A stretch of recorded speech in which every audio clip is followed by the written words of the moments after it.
So on my last list, like I mentioned in the comment section, it's definitely gonna be players left off because last time, part one of this video, I left out Jimmy Butler, and that was on accident. I did not try to leave out Jimmy Butler. Jimmy Butler, we already know how he is. The book is out already on him. He has a okay regular season and a great postseason. Now he didn't finish strong in the postseason this year, but he did have a tremendous postseason with all things considered. Right, nobody expected the AC Heat to go to the finals. Nobody. So yeah, so let's go ahead and get into. Well, I did say 25. Well, it's actually 26. So let's go ahead and get into it. So my 26th best player I got is Brandon Ingram. Now the reason why I got Brandon Ingram at 26, well, why he's much lower on the list, is because of him being available. And it's a big part because his games played and his time in New Orleans has been decreasing by the year. He's still a great shot carrier, underrated playmaker, and he still got the athletic juice. He still can get into the lanes. Now, once he stay healthy, because we already seen what he can do in the playoffs because he dominated the Suns. Now he tailed off a little bit towards the end, but they almost had a chance to win. So let's not get that twisted. All right, so 27 on my list, I got Jamal Murray. Now Jamal Murray, he had an up and down season. That's because he was recovering from ACL surgery, right? The Denver Nuggets, they was number one seed despite him coming back from injury. Him and MPJ. Jamal Murray showed in these playoffs that this is not a bubble thing. This is Jamal Murray. This is playoff Jamal Murray. He's been showing that he's a great playoff performer. I just don't understand why folks this title that is the bubble and just fluke. No. Jamal Murray is that guy. He showed you why he was the guy this postseason. His playmaking is good. It's all right, but it could be better. And yeah, like I said, he was a bit shot creator, so it makes up for it a ton, right? And 28, I got LaMelo Ball. Now LaMelo Ball, he could be much lower in this list, despite who you ask. But I feel like this is a good spot for him because LaMelo Ball, I don't see him as like a top 5 PG as of right now. Um, and hopefully he's not injury prone like his brother, unfortunately, since he had a bunch of ankle sprains. Now I don't know, like most of his ankle sprains was just him coming down wrong. And I think like some of it he just was landing on people's foot. I don't know. It was just an unlucky season for LaMelo Ball. LaMelo Ball is still probably like a top 10 playmaker in the league. Very flashy passer. Can move off ball, which nobody giving credit for because it's not used as much. Like a let me see, nobody's touching Steph Curry, like a Klay Thompson or something like that, right? It's not his off ball game is not used to the fullest extent, right? Okay, so 29, I got Pascal Siakam. Now Pascal Siakam, he's an interesting player. Like I wouldn't say he's none too special, but he put up the numbers to say he's one of the best in the league. Now, what I don't understand is why the Raptors is trying to get rid of him. I thought these franchises and players they don't need to be they don't need to be doing this. I truly don't understand. They get on players heavily for requesting trades and all that, but when the franchise wants to trade players, they just do what's best for them. That is baloney. But yeah, back to Pascal Siakam. He's a great second option. Whoever do pick him up. Now if the Hawks do pick him up, they just don't need to give up like Aneka or Kongu and who else? Who else they was talking about? It's some other young players. It basically they other young players on the team. They need to give them up. Just give up they just resign him. Just give up other pieces like Clint Capella and stuff like that. You don't need to get rid of young players for Pascal Siakam. Pascal Siakam, yes, he's a solid number 2. in my opinion, he could be a solid number two or better, utilized on a championship contender, which he sold in the 2019 playoffs, and he wasn't even fully developed yet. So that's to tell you all you need to know about Pascal Siakam.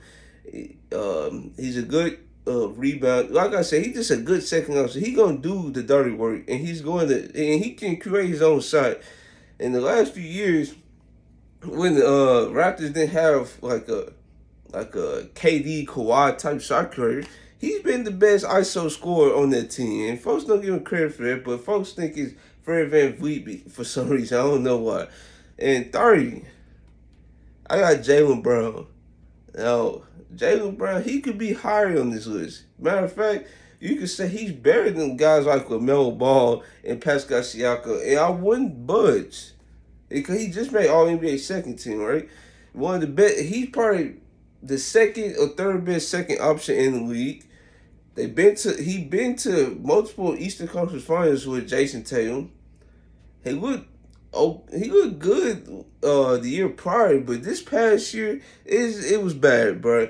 I don't know if it was his like that cut in his was it his left or right hand that messed him up. I don't know what he was doing. Like he was guarding before the playoffs, bro. Like let's get serious, bro. And that really messed him up for the entire playoffs because he had to get used to it. And folks are gonna clown him for not having a left hand, which I don't think he do have a left hand. It is what it is, but that hand injury didn't help him whatsoever. I don't even know if it healed properly. So we gonna see what he do next season or wherever team he's on because it look like he don't want to be there, and the Celtics is already kind of probably queasy about giving him $300 million anyway.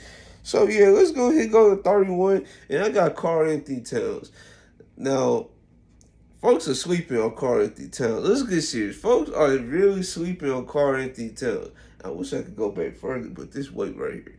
But yeah, Karl-Anthony Towns is one of the best shooters at the big man position we've ever seen. He a good post scorer, good playmaker, probably like a bad defender, but we haven't seen nothing like Karl-Anthony Towns. If folks did this last year or the year prior to the last season, so what is this like? I say like 2020, 2021. He got injured. Folks just count him out. Folks just ranking him low in their list. Then after he came back, and the Timberwolves made the playoffs. You see how folks was ranking him then? They was ranking him above AD. So they do this fluctuation of rankings for Karl-Anthony Towns each year. In my opinion, he was like the 22nd best player last year. This year, yes, he'll come in 31st because first off, he was injured most of the season with that calf strain. Didn't look good in the playoffs. So this is where he ranked. Just folks need to stop fluctuating with Karl-Anthony Towns. Yes, he's hurt and he got bounced back. Yes, but that don't mean you got to rank him like 50, 60, right? That's crazy. We know he a bad defender, but he's a great offensive hook. And I don't know if he's going to be on the Timberwolves next year.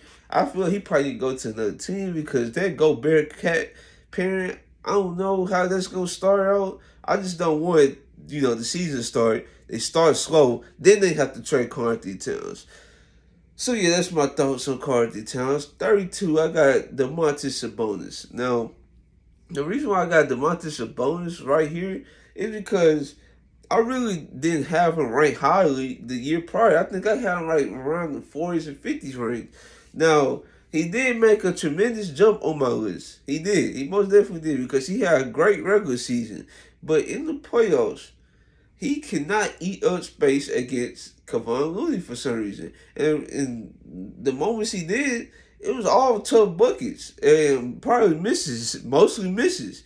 He couldn't shoot the mid-range for some reason, even though folks was pegging him as a good. Well, that's crazy. But then they were saying he was a good mid-range shooter. He wasn't a three-point shooter. They were saying he was a good mid-range shooter who can post up and who can pass. He's still a great playmaker though. He's still, I said, all right post-up presence, bad defender. Yeah, this is a perfect spot for him because we got to take into account what he did in the regular season, which is great, But that postseason definitely pulled him down some. He could have been like 25 on my list if he had a good postseason. And they could beat the Kings if he had a good postseason. So yeah, let's go ahead and go to 33. Now this man, I had him ranked definitely. I had him definitely ranked in the 20s, and I was trying to give him hype that he's probably one of the best at his position, and that is Zach LaVine. Now Zach LaVine, I couldn't believe it. Like I legit couldn't believe that Zach LaVine like tailed off last year because of injury. But he bounced back this year, and as soon as he bounced back, multiple players just started taking leaps. And matter of fact, as I'm thinking back, he could be ranked ahead of LaMelo Ball. He could be ranked ahead of LaMelo Ball as I'm thinking about it. But yeah, Zach LaVine is one of the best shot creators in the league, one of the best shooters in the league. He's still a top 1% athlete in the league. And folks just chalk it up because he don't dunk as much as folks are accustomed to him doing, right? That he's not the same athlete no more. I just don't understand that. He's definitely a top 1% athlete still. He can do any dunk efforts. I never seen an effortless jumper since probably like MJ, bro. MJ, well, yeah, I say MJ because MJ, he be good. I'm talking about gliding. LeBron's more power and stuff. Bro, that man, Zach LaVine, is crazy. Now, it's just, we gonna see. He probably gonna be ranked ahead of some guys. He could be ranked ahead of Jaylen Brown, but Zach LaVine playmaking is probably just as worse as Jaylen Brown. His playmaking definitely worse than a guy like LaMelo Ball. So yeah, we'll see. We're gonna see how the season transpires because I believe he could be in my 20s range again. All right, so 34, I got Lauri Markkanen. Now, the reason why I got Lauri Markkanen at 34, well, he was probably in the. I'd say if I had to do a 100-player ranking last year, he'd probably be in the 60 range because with the Cavs, he really didn't show much because the Cavs didn't actually do that. The Cavs just had him stand in the corner, be a help side defender. And he did a solid job over there, but I'm talking about no one expected Lauri Markkanen to take the jump he did as a scorer, off-ball scorer. He's one of the best in the league at protecting the rim. I think he saved 10% at the rim. I'm showing it on the screen. Hopefully I saw it on the screen. But I think his rim deterrence, his rim, I'm trying to think of the stat. Dang, it's not coming to me right now. Oh, his defensive field goal percentage versus expected, right? Let's say if you shoot 74% at the rim, right? Well, when Lauri Markkanen is contesting your shot, I think it's at 10%. So your 74% gonna drop to 64% when Lauri Markkanen's at the rim, which is a tremendous help to your defense, and it is very underrated aspect. And that stat just now, that's a very underrated rim protector stat to gauge how good a rim protector is. I think Triple J was high on the list. There's no question that he deserved DPOY.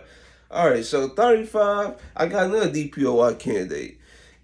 Well, I'm not saying Lauri Markkanen was, but I'm just saying. All right, so Brook Lopez. 35, Brook Lopez. Now, this is a good spot for Brook Lopez. He was neck and neck with Jaren Jackson for DPOY.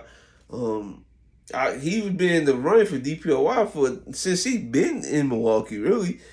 Been first team or second team on defense his entire, except for the year where he had the back injury. But yeah, almost every year he's been one of the best rim protectors in the league. Now, his disadvantage of being a good drop big, he just don't have no foot speed, and he has to sit in drop coverage every time. Now, that could be a problem to a defense come playoff time, right? As we've seen with Gabe Vincent,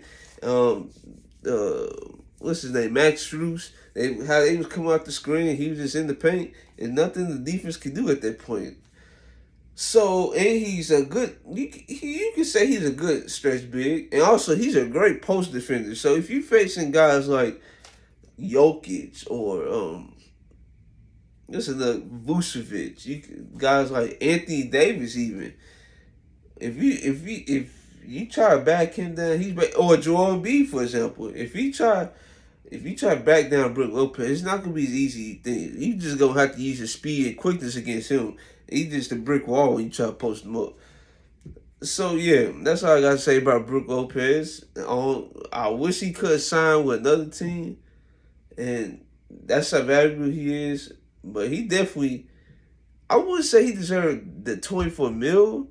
I believe there's a kind of an overpay. I believe he deserved like 15 to 20. But either way, the Bucks, they know what they're doing. They think try to make another run for a championship before gonna have to make some tough decisions. Now if they don't come close again this year, we going to see some action next year. That's all I gotta say. That's all I gotta say. We're gonna see some movement in that Bucks team. All right. So what was that? Was that 35? 'Cause I think after that, I think that's 30. Yeah, 35. That was Brook Lopez. So 36. I got Evan Mobley. Now, Evan Mobley was underrated this year because folks thought he just tailed off as a player this year just because he wasn't putting up the the numbers folks expected. And I don't know what folks was expecting from Evan Mobley when he playing with Darius Garland, who's I would say, well, yeah, he's a volume scorer, and Donovan Mitchell, who is definitely a volume scorer, and he was the best player on the team. I don't know what folks was expecting, but at least Evan Mobley showed his defensive versatility. Because I believe in his rookie season of the second year, I think was this his second year? I think this was his second year. Okay, so his first year, he was he was used as the top of the zone player. Like when they ran zone, he was one of the top of the key. So that tell you how versatile he was. And him coming into this year, he's in DPOY vote as he should because the Cavs was the number one defense in the league, and nobody talks about it. But the Cavs really did wet the bed because how are you the number one defensive team, right? You was an average offensive team. I give you that. You really didn't have too much wing depth. Yes, we get that. But I'm underperforming like that in the playoffs. That was ridiculous. And hopefully they bounce back next year. And we gonna see because Evan Mobley, his defense is for real. He could win the DPOY next year. That DPOY trophy is definitely gonna be up for grabs for the next 10 years because we're gonna have guys like Evan Mobley, Jaren Jackson, who's only 23 by the way. Let me see who else. Victor Wembanyama, Chet Holmgren. We're gonna see some special rim protection and guys like Anthony Davis. He might make a run for the next 3 to 5 years. We don't know, but yes, the next generation of rim protection is going to be serious. All right, so let's see where we at. We at 37. I got DeMar DeRozan. Now DeMar DeRozan, I've seen on multiple lists, has been ranked in as low as 80, I think, which is insane, by the way. And like I said in the first video, part one of this video, I'm not ranking no rookies higher than they should be, bro. Because you do that and they underperform. Now you saying, oh, bust this, bust that. That's what they did with Jalen Green. He started out slow. Folks thought he was like a bust. We come into this year, folks think he a bust because he was having an up and down year. And I believe that was ridiculous. But that's a different video. But yeah, DeMar DeRozan, like I said, he's underrated. One of the best mid-range scorers in the league. He's one of the best slashers in the league still. He know how to manipulate the dribble because he can start out right here, then he just drop the ball. He come right here like a Euro step, and he's in the lane. Folks don't give him credit for how crafty he is around the basket and getting to the basket. And he a good post-up scorer too. It just says 3 point shot. It's just okay. Like it could be high as okay, then very bad. Like I don't get. It. He's one of the most smoothest. Dang, he one of the most smoothest scorers in the league, but he don't shoot the three. I just don't understand that. And folks guard him at the three because he's such a mid range threat that you don't want him to get up into the mid range. Then you done at that point. I don't know what happened to his playmaking though. Like when he left the Spurs, folks thought his playmaking was gonna translate over to the Chicago Bulls, and Bulls were gonna be better, but it didn't. And he just reverted back to be a volume scorer because I believe that's what they asked him to do. So, hey, it is what it is. He's good at it. I just don't understand why folks just rank him as 60, 80. Like it's ridiculous. But yeah. What we at? We at 37, right? This is 38. So this is Darius Garland right here. Now Darius Garland, I could have ranked him as high as like 30, really, but I don't know. It's just multiple players that are so good in this league right now that it's hard to rank a player like Darius Garland because he's one of the most. You talking about smooth? His handles are smooth, like crisp. Like he know how if he can like get a defender off balance with his handle. It's ridiculous. And then his shot so fast, like you can't time it. And he one of the best passers in the league. Him and Jared Allen, and really mostly Jared Allen, but him, Jared Allen, Evan Mobley, and Darius Garland. Man, that was that was a pick and roll duo trio, as you can say. Yeah, that's all I gotta say about Darius Garland. And he just had a bad playoff run because that was his first playoffs, right? But shooting that bad, that's inexcusable. I know it's your first playoffs, but Jesus Christ. In his passing, I believe he had a bunch of TOs too because the Knicks, they was making very they look like the number one defense out there in that playoff series. Yeah, it just made it uncomfortable for everybody. So 39. I got Tyrese Halliburton. Now, matter of fact, let's do it. Let's do both of them right here, right now, since they got paid around the same time. 39, I got Tyrese Halliburton. 40, I got Desmond Bane. So let's talk about Tyrese Halliburton first. Tyrese Halliburton is one of the best playmakers in the league. He probably he approaching top 5 status. It is his his scoring gravity. It gotta be way better though. Like his thought process of scoring, it gotta be higher. Now folks think he probably peaked as a player because 2010 is probably where he's just gonna cap out here for the rest of his career. I think he can get into the 25 and 8 range. I don't think you're gonna average 10 assists unless you just top tier. But 25 and 8. That's probably what I believe he can go to if if they give him the battery in his back to be a volume scorer. I believe he could be 25 and 8. And yeah, the reason why he ranked lower in the list is because, like I just said, I don't think he's reached his full potential yet, and we gonna see how the year go on, and how the Pacers view him as a player from here on out. Maybe he is probably capped out as a 2010 guy. We don't know.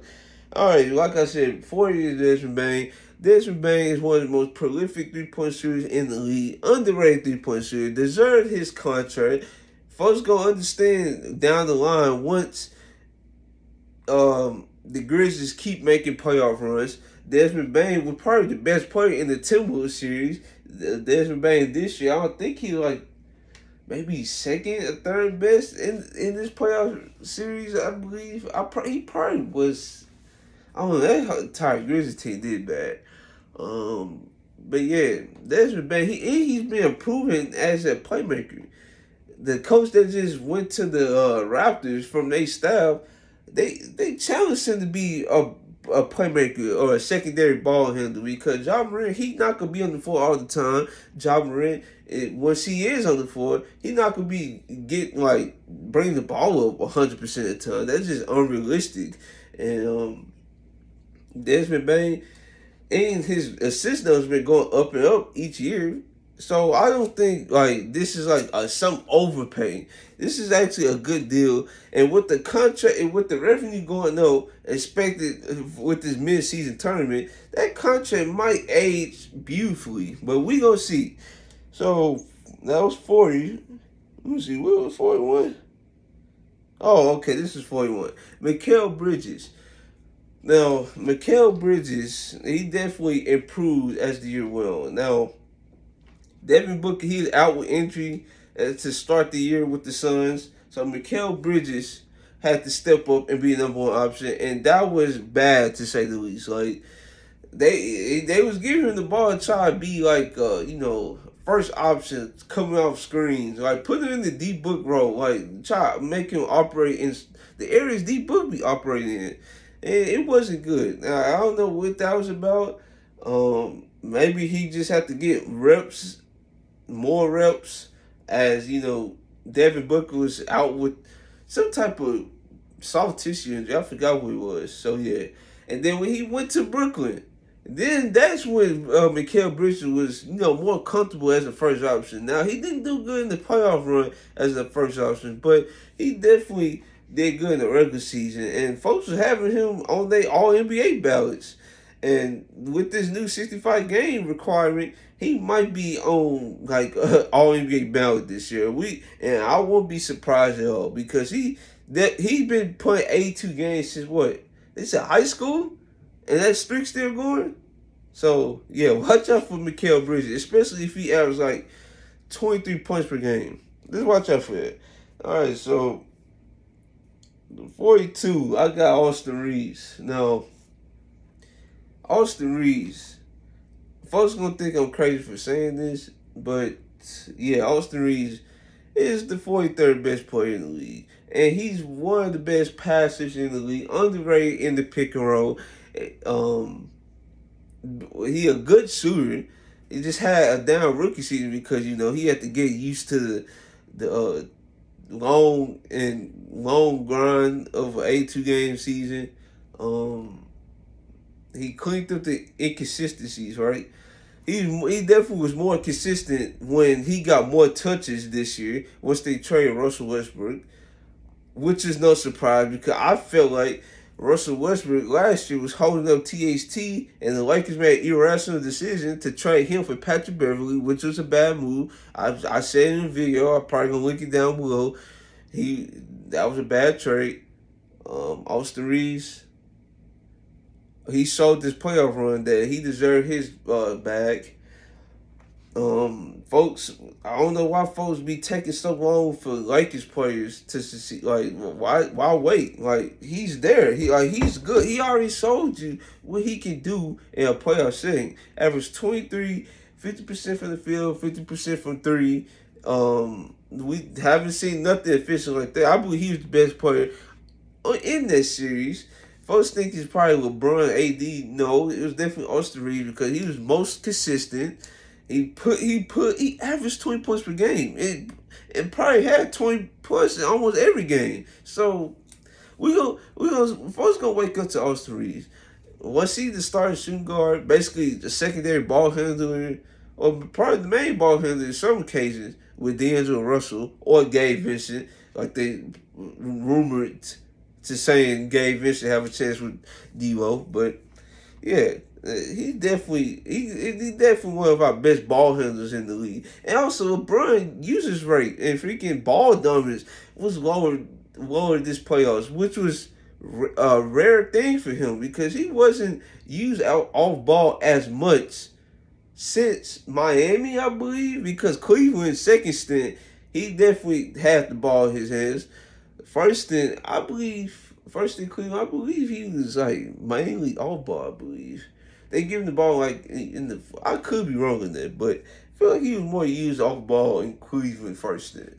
All right, so after Austin Reeves, I think this is 43, right? Yeah, 43. I got Andrew Wiggins. Now, Andrew Wiggins didn't have the best regular season, right? He had a solid okay regular season. Then he had to miss most of it because he had to attend to his sick dad, right? The same dad that got him into basketball.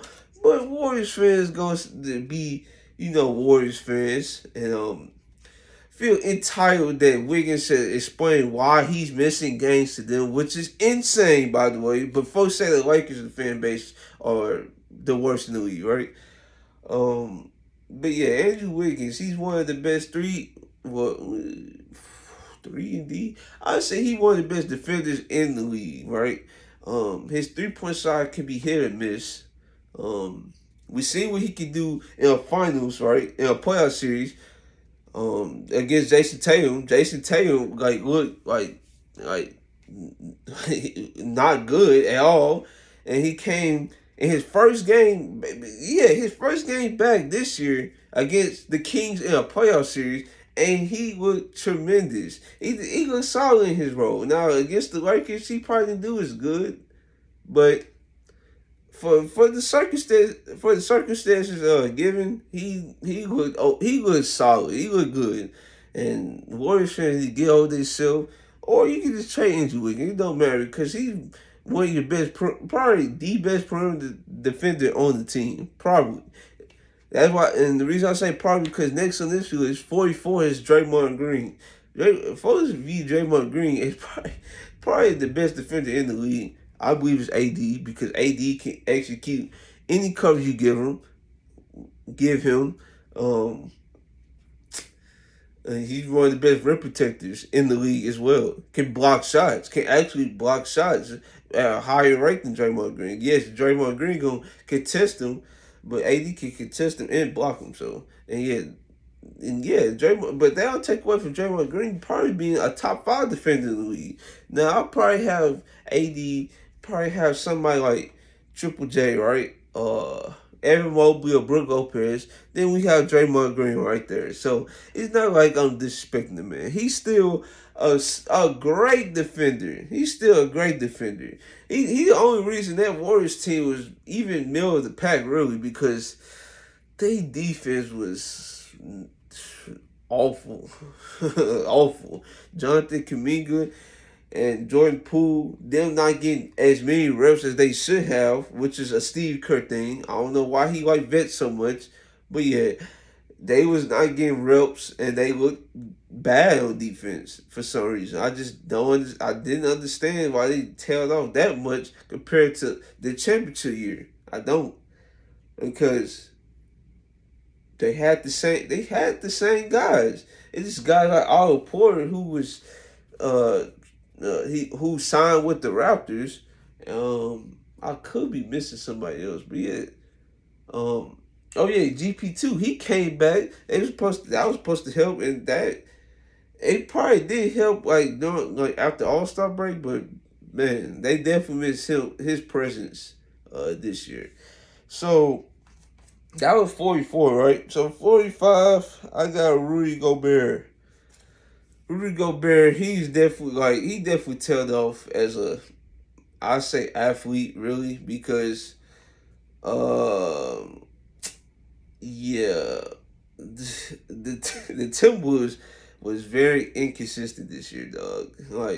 And Rudy Gobert defense was he was still good. Matter of fact, he was probably great. But in certain lines, he just did not look good. Maybe because the POA defenders on the court around him at that time was probably bad. And they wasn't really giving him the ball until Mike Conley came in and tried to give him the ball more. But he still got bad hands, like trouble in footwork. And then if it's not at the rim, this is going to get spooky. If it's a short roll situation, oh man, I don't know how that's going to end. I remember in the playoffs, I think they won the last games. This is one of the last games. So I think Anthony Edwards, he got trapped on the pick and roll. So he already made the right play, made the pass to Rudy Gobert. And God bless, man. That was the worst. That was the worst short roll situation play I've seen probably of all time, dog. Bro, he caught the ball. He shuffled. They couldn't call it travel then. He tried to dribble and tried to make the pass. They had to call it travel then. Oh my god. That was so bad, but that don't take away from him being probably. I still say he's a top 10 defender in the league with all the new rim protectors that's coming along. I still say he probably top 10, and going to next year, I'm still gonna have a top 10. And we gonna see how Timberwolves bounce back. But yeah, 46. I got Franz Wagner. Now Franz Wagner.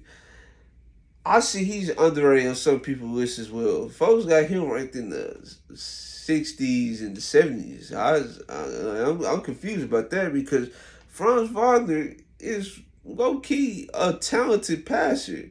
He's an all around player. Now his defense could probably be hit or miss, really. But he's a big body that can stay in front, right? He can try his butt off on defense.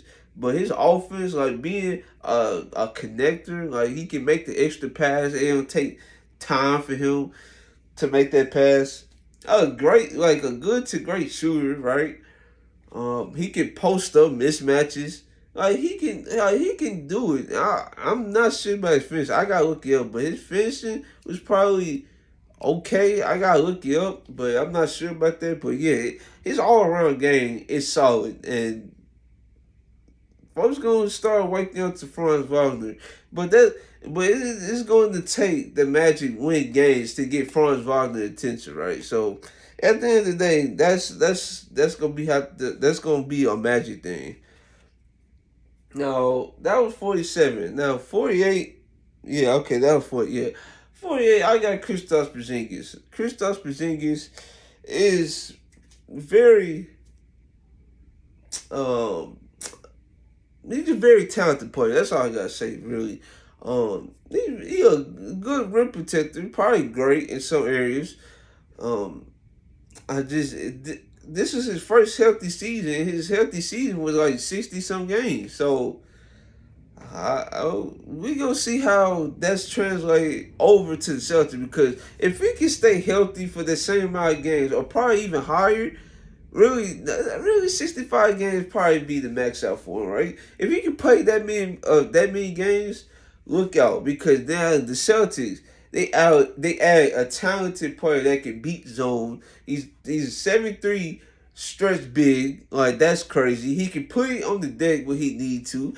Like he take advantage of the mismatch, like shoot over him, but I wish he could get deeper in the paint so that mismatch, don't feel like they won, right? So yeah, that's all I gotta say. 49 got Nick Claxton. 49. This don't have to like be explained, but yeah, he's one of the best rim protectors in the league as well. I probably have him around like the 10 to 12 range of rim protectors. Very versatile and like certain coverages like a hedge or a switch. The Nets had him mostly switching this year. He kept up with a lot of guards this year. But his problem is he just handle like physicality, like post up presence like Joel Embiid. Um uh Rebounding is probably a question mark for him too.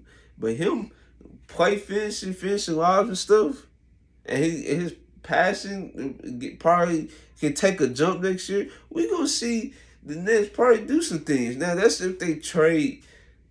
Well, that's if they yeah, trade. I say trade for somebody, but I don't because as it's currently constructed, I believe probably like a fifth or sixth seed max, right? So yeah, 50. I got Jordan Poole. Now Jordan Poole, he would have been way higher on this list if he could stay consistent. Now his consistency was very interesting because when Steph Curry was out the lineup, he was in the starting lineup. He looked great. I don't. And then once Steph Curry was in the lineup, it was like almost like questionable. Like I didn't understand it, and maybe he did need to be in the starting lineup to get his game over. I don't know. Jordan Poole definitely a rhythm player, right? His playmaking, they say it can be better with a lob threat, so we'll see. And that's if Daniel Gafford's still there, so we gonna see. But man, Jordan Poole, his inconsistent play was I didn't understand it. So and he's still a prolific scorer. Don't let's not get that too. He's still a prolific scorer once given the opportunity. And we probably gonna see him jump his points per game from like 20 to like 23, 25, I believe. That's the highest. That's the highest in my opinion it can go. So we gonna see. Let me know if you guys like this video. Like, comment, subscribe. And this is your boy Terrell. I'm out.